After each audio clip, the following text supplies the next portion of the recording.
Il y a bien, bien longtemps, quand l'univers était jeune, l'aigle et le serpent étaient amis intimes. Lorsque l'aigle avait son nid en haut d'un arbre, le serpent se tenait enroulé aux pieds, et chacun veillait sur les petits de l'autre. Plus d'une fois, l'aigle, à tire-d'aile venant de loin, apportait quelques friands morceaux pour les serpenteaux, et tout aussi souvent, le serpent se glissait jusqu'au nid de l'aigle pour offrir un dessert de choix aux aiglons.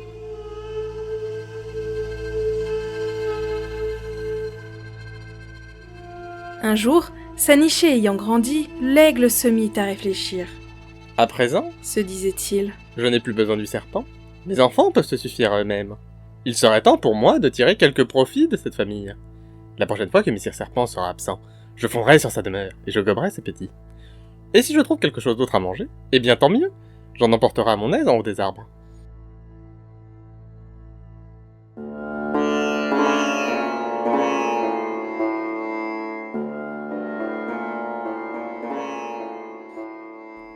Plus il y pensait, et plus il devenait surexcité, tant et si bien qu'il se mit à parler tout haut. Or, parmi les aiglons, il y en avait un qui était particulièrement intelligent et avisé, et il n'eut pas plutôt entendu ce que disait son père, qu'il essaya de le dissuader de son projet. « Père !» cria-t-il. « Comment peux-tu avoir une idée pareille ? Si tu fais cela, cela te portera malheur ! Il y a au ciel un dieu de la justice, et il possède un grand filet qui couvre l'univers. Il emprisonne quiconque désobéit à ses lois. »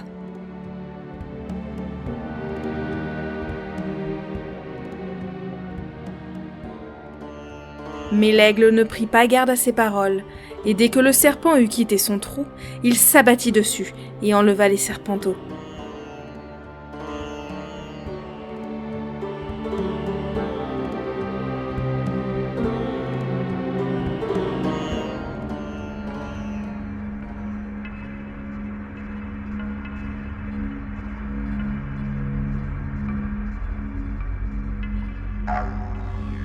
Lorsque le serpent revint en plein midi, rapportant toute une charge de provisions et escomptant déjà la bonne sieste qu'il allait faire, hélas, sa demeure était bouleversée, et ses enfants, il n'y avait pas trace. « Quelqu'un, se dit-il, a tenté de les attaquer, et ils ont fait ce que je leur ai toujours dit de faire en pareil cas. » Et il se mit à creuser, pensant que ses petits s'étaient cachés sous terre. Mais plus il creusait, et plus la poussière s'élevait, et plus son moral baissait. Finalement, la terrible vérité lui apparut. Et le voilà, parti à toute vitesse, ondulant et cliquetant, rampant et glissant jusqu'à ce qu'il se trouvât en présence du dieu de la justice lui-même.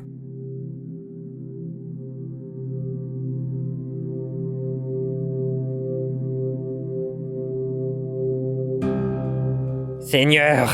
implora-t-il avec des larmes. « Messire Aigle et moi avions fait serment d'amitié, en invoquant ton nom révéré et béni.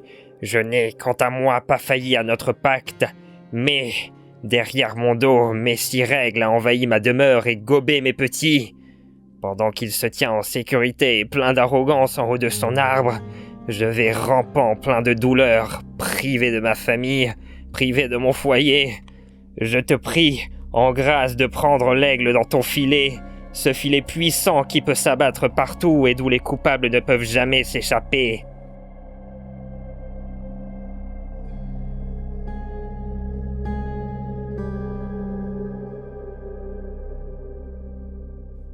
Lorsque le dieu de la justice entendit ces mots, il fut très ému et apitoyé par la malheureuse créature toute poussiéreuse qu'il avait devant lui. « Messire Serpent, dit-il avec douceur, suis la route et gagne les collines. Là-bas, dans un champ, tu trouveras un buffle étendu à terre. C'est moi qui l'ai pris au piège et qui l'ai abattu exprès à ton attention. Perce sa carcasse et fais en sorte de t'y glisser. Peu après, toutes les espèces d'oiseaux s'abattront sur le buffle, et parmi eux se trouvera Messire Aigle. Il n'aura pas l'idée que tu es là. En voltant, voltigeant, fouillant et fourrageant du bec, il essaiera d'attraper les meilleurs morceaux de viande. Dès qu'il sera à ta portée, saisis-le par les ailes et les serres et arrache-le. Puis, lorsqu'il sera complètement sans défense, jette-le dans une fosse et laisse-le là, qu'il meure de faim et de soif.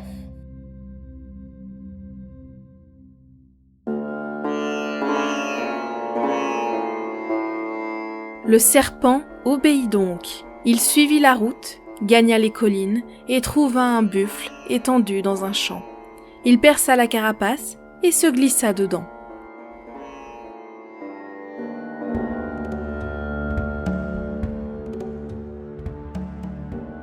Au bout de peu de temps, tous les oiseaux du ciel vinrent s'abattre sur le buffle pour en dévorer la chair, et lorsque l'aigle vit ce qu'il se passait, il rassembla sa nichée et se prépara à descendre pour manger la chair du buffle. Une fois encore, l'aiglon particulièrement intelligent et avisé tenta de dissuader son père de ce qu'il voulait faire. « Père !» cria-t-il. « Reste où tu es! Peut-être qu'à l'intérieur de cette carcasse se cache un serpent !» Mais, une fois encore, l'aigle ne prit pas garde à ses paroles. Et le voilà qui descend.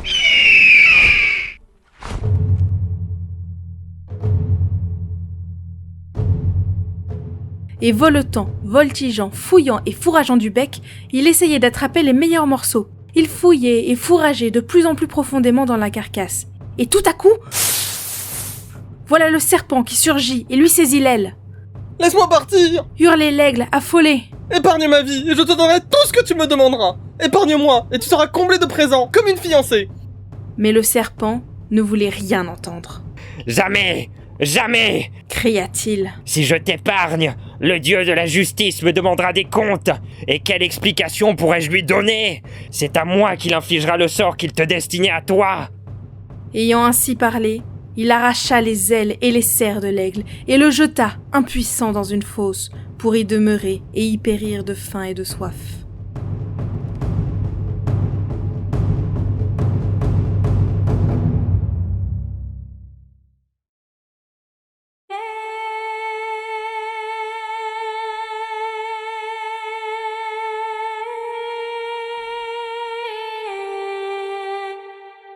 Pendant ce temps, dans la grande cité de Kish, il se passait d'étranges choses.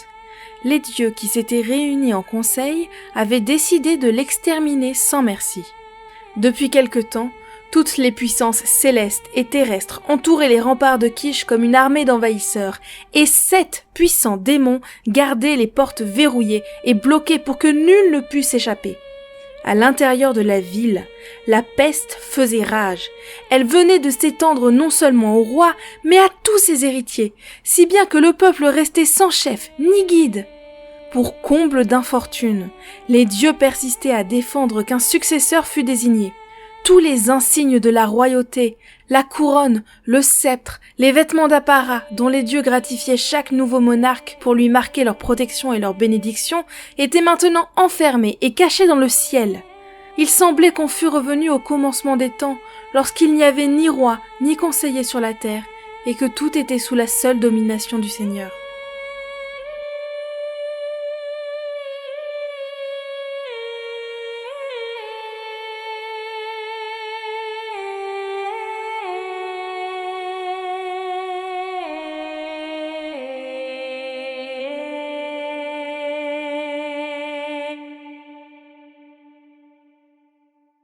Cependant, parmi tous ces dieux hostiles, il y en avait 2 qui regardaient les hommes avec un peu plus d'aménité.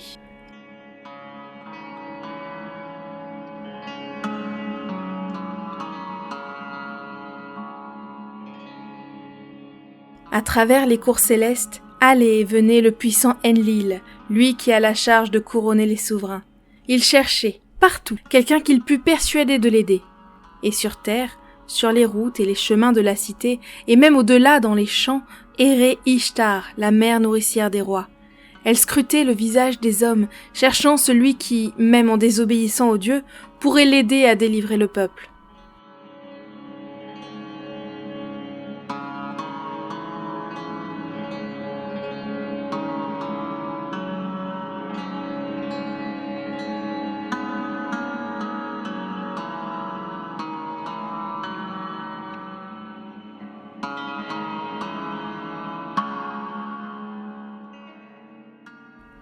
Enfin, après qu'Enlil et Ishtar eurent cherché pendant bien des jours, leur choix se porta sur un humble berger nommé Etana.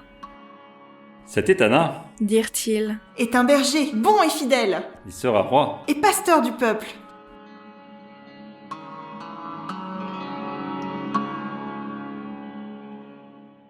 Etana fut donc conduit au palais, et toutes les cérémonies du couronnement se déroulèrent.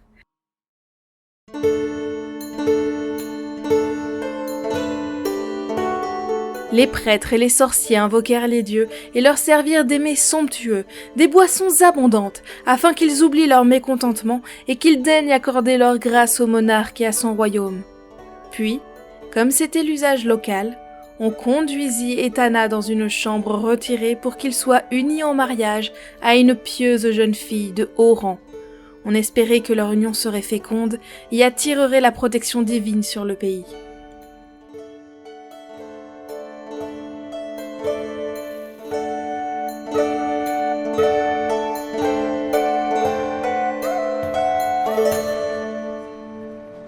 Mais, quoique les mets eussent été somptueux et la boisson abondante, les dieux refusaient toujours de suspendre leurs représailles.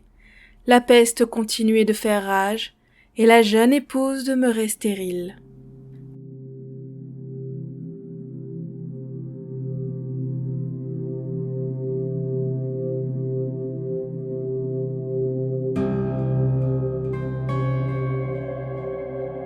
À la fin, voyant qu'il était sans descendance et que la population était maintenant réduite à une poignée d'habitants, Etana s'en alla prier au sanctuaire du dieu de la justice et implora une faveur. « Seigneur, dit-il, et son visage était couvert de larmes. Seigneur, il n'y a pas d'offrande que mes prêtres ne t'aient présentée, pas de sacrifice qu'ils ne t'aient offert. Et pourtant, hélas, les habitants de la ville meurent comme des mouches, et aucun enfant ne nous est né. Veuillez mettre un terme à nos malheurs, une fin à notre chagrin. Remets entre mes mains la plante magique qui assure les naissances, afin que mon peuple et ma famille puissent s'accroître, et que nous soyons délivrés de cette malédiction. »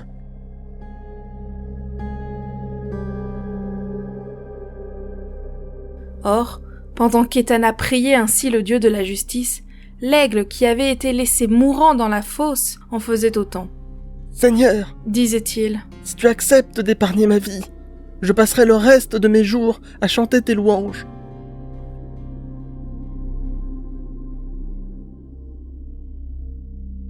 Le dieu de la justice voulut bien répondre à chacun de ses suppliants. Et il dit à Etana, « Suis la route, gagne la colline et tu arriveras à une fosse. Regarde dedans, tu y verras un aigle et il te dira où trouver la plante magique. » Et il dit à l'aigle, « Tu as commis une action vile et abominable. Tu es corrompu et souillé. Je ne puis t'approcher. Mais je vais t'envoyer un mortel et il te délivrera. »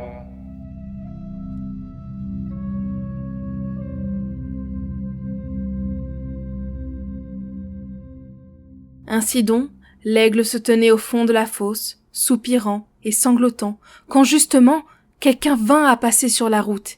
Et qui aurait-il pu être si ce n'est Etana ?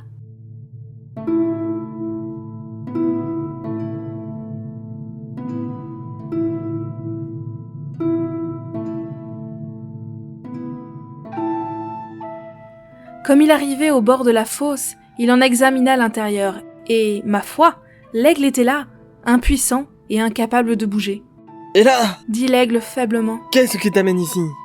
Mais Etana était trop stupéfait pour répondre. Il savait maintenant que la prédiction du dieu s'était bien réellement réalisée. « Ami » bégaya-t-il. « Donne-moi, montre-moi, la plante magique qui assure la naissance. » Puis il se reprit. « Mais dis-moi, comment il se fait que tu sois étendu dans cette fosse en si piteux état ?» Ah, répondit l'aigle. C'est une longue histoire. Il faut que tu saches que je suis le roi des oiseaux et que je puis voler plus haut qu'aucun autre. Eh bien, un jour, tout récemment, tout à mes réflexions, je suivais mon chemin dans les airs en volant joyeusement, lorsque soudain, je me trouvais juste devant les cours célestes. Je passais sans encombre la première porte, puis la seconde, la troisième et la quatrième, la cinquième et enfin la sixième. Mais au moment où je traversais la septième porte, qui mène au trône de la reine Ishtar, les lions, qui sont couchés à ses pieds, bondirent en rugissant et se précipitèrent sur moi. Il y eut naturellement une bagarre, et c'est ainsi que mon aile fut arrachée. Puis il baissa la voix. Mais, malgré cela, j'ai bien en effet aperçu quelque chose d'intéressant. La plante magique que tu cherches est là-haut, précisément à la cour d'Ishtar. Si tu veux bien soigner mon aile et me faire sortir de cette fosse, je te porterai volontiers là-haut.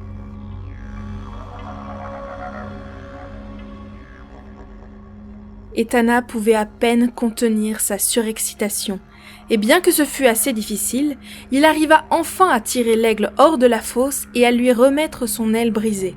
« Maintenant, Dit l'aigle. nous voilà prêts. Place ta poitrine contre mon dos. Tiens-toi à mes ailes avec tes mains et enfonce tes coudes dans mes flancs. Je vais m'envoler. »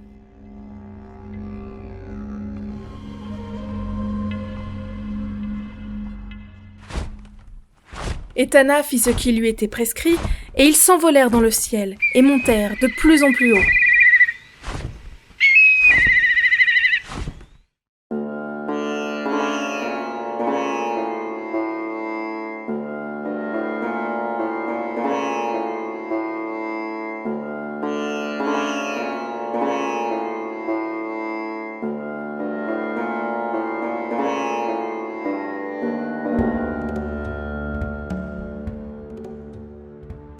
Lorsqu'ils furent élevés d'une bonne lieue, l'aigle tourna la tête et s'adressa à son compagnon. « Ami, Dit-il, jette un coup d'œil sur la terre. Vois-tu une grande montagne qui est au milieu et l'océan qui l'entoure ?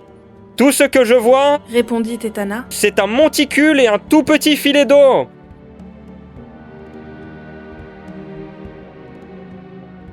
Alors, ils s'élevèrent encore d'une lieue. De nouveau, l'aigle tourna la tête. De quoi la terre a-t-elle l'aspect maintenant ? Demanda-t-il. Tout ce que je vois, Répondit Etana. c'est un petit carré de légumes et à côté une flaque d'eau.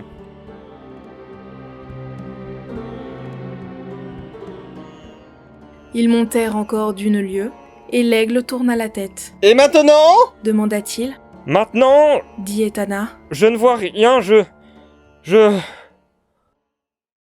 Et soudain, ses mains devinrent molles, et son corps faiblit, et il se sentit glisser, glisser. 1 lieue, 2 lieues, 3 lieues.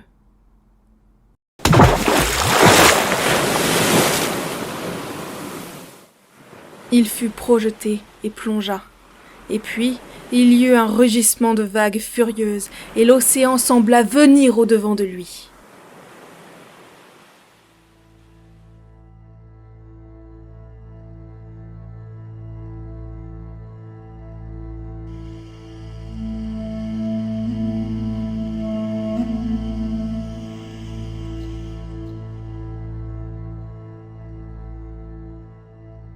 Puis, un moment plus tard, ce fut le calme, troublé seulement par le murmure des vagues et par les cris stridents d'un aigle qui tournoyait terrorisé. En s'enflant et se brisant, les vagues semblaient répéter inlassablement les paroles d'un message étrange. Trop faible pour le vol. Sans les plumes empruntées, Les décisions divines ne peuvent être changées.